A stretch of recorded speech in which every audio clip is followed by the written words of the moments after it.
Sébastien Bouchain-Dôme, bonjour. L'actualité du marché de l'information sur les entreprises a été particulièrement riche en 2019. Quels seraient les principaux points à retenir sur cette année? L'activité a été très riche effectivement sur cette année et ces derniers mois très particulièrement. Quelques exemples, l'article 1 et 2 de la loi Pacte qui met en place l'article 1, le guichet unique des entreprises, et l'article 2 élabore un fichier dématérialisé général des entreprises. Bon, en réalité, ce n'est pas un fichier qu'il existera ensuite au niveau réglementaire, puisque l'INSEE va garder son fichier, puisque les 134 greffes des tribunaux de commerce vont aussi garder leur propre fichier RCS, registre du commerce et des sociétés, et parce que les associations ne seront pas incluses dans ce fichier dématérialisé.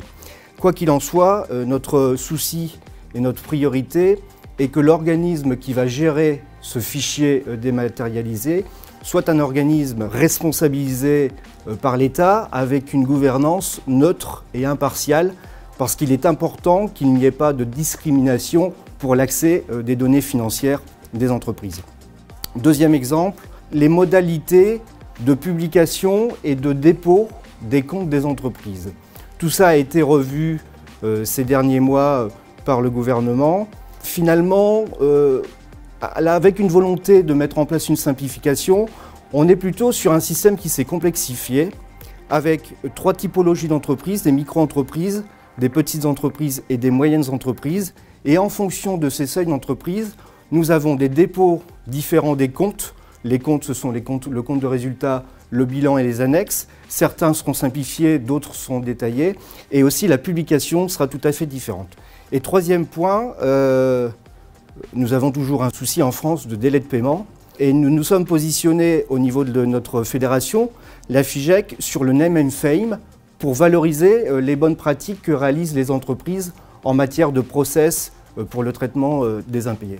Des assises des délais de paiement prévues en 2020 à Paris, mais aussi en région. Alors effectivement, la FIGEC est organisatrice de l'événement Assises et délais de paiement pour mettre en valeur ces bonnes en partenariat avec la FDCC. En partenariat avec la FDCC, effectivement. Et puis nous aurons malheureusement l'occasion aussi de travailler sur les sujets expliqués auparavant sur l'année 2020 qui ne seront pas résolus encore d'ici les mois à venir. Nous allons aussi travailler sur le risque immatériel en entreprise, le capital immatériel. Merci Sébastien Bouchain-Dôme.